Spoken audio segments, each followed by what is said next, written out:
This is a good opportunity for me to show you if how to extend the master point of the anchor.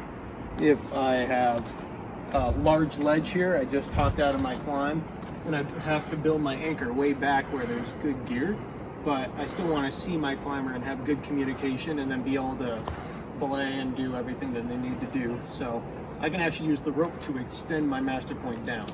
I'm going to show you a few methods for this, but they all start the same. I have my anchor, and I'm going to I prefer using my large triple action locker. Right here is just another example of a triple action that I happen to have with me. So for the first anchor, I'm going to plan to belay my climber directly off the anchor. So I can put in my ATC right here, and then I'm going to estimate about how much rope I need to get to the end of the climb. So let's say about this is enough. I can clove hitch myself in. Then I can, at this point, I'm hooked in so I can go off belay. And I can just pull up all the rope I need until my climber says that's them, which let's just say that it said that's them. I'll hook them on belay. And now I'll just work my way back to the edge. I can grab onto this rope if I want a little security. So let's say for the sake of the video that this is my edge. So I got all this extra rope right here that I don't need because I'm right at my edge. What I can do is just take another locking carabiner, hook that into my belay loop, and then I'll tie clove hitch here. Oh, fancy. So I won't untie from my figure 8 knot, but I have an adjustable tether. And then I have my belay strand and my climber strand, so I can say climb on. Climbing. And belay my climber up. And yes, his climber is a train, and it is very heavy. So the benefits of this belay are the fact that I can, once whoever I'm belaying gets up here, I can belay them fully into the anchor, and then they can just hook themselves in, and then I can just adjust my tether to get back up there. So this is a belay method that I like to use when I'm not going to be too far from the anchor, maybe like 8 to 12 feet or so. And then there's still a little bit of rocky or bumpy terrain that I need to protect my climber with getting up to the anchor.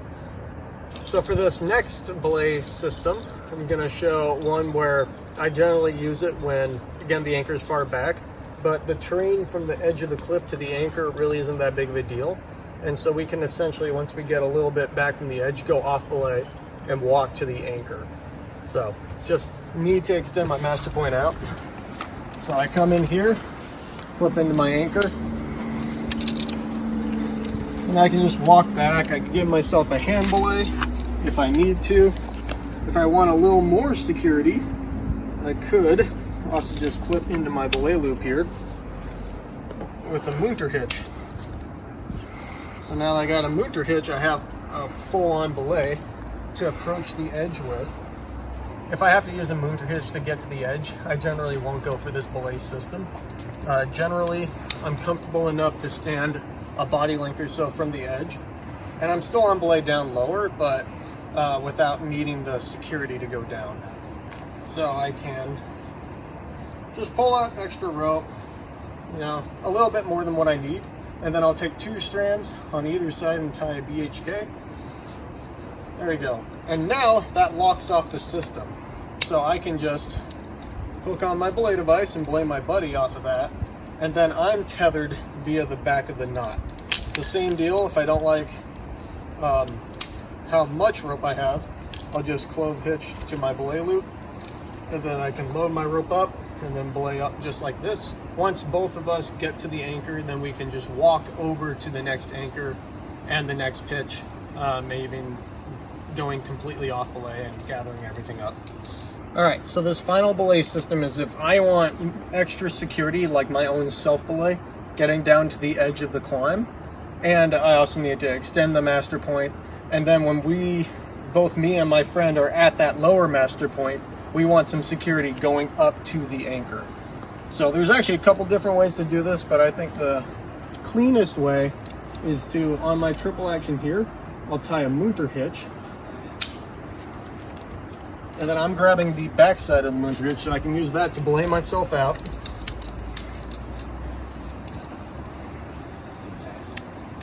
There you go. Once I get to wherever I want to be, I can give myself a little bit extra slack here, just like a tiny bit.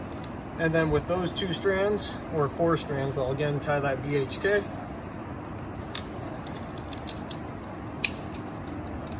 Lay my buddy off of the BHK. Once they're up here, they'll stay attached to this ATC, and I'll stay attached to the backside of the knot. And then I can just grab whatever strand above the BHK and pull it. And that'll belay both of us up to the anchor. Yeah, once we're here, you can see my shorter strand. So once we're here, just hold brake strand, and then we'll transfer ourselves onto the anchor. That's fancy. It's worth noting that while this is fancy, it does create quite the mess, because you have a pile of rope here, a pile of rope down there, and if you're doing any sort of group of 3 climbing and you have 2 ropes, this gets to be a big mess.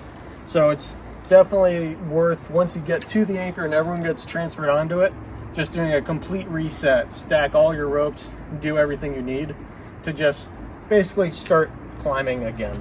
So thanks for watching, guys. Those are 3 main systems for getting yourself a lower master point extending off of your anchor. You can do the same thing if you use a tree or a boulder, any sort of monolithic anchor too, the exact same way.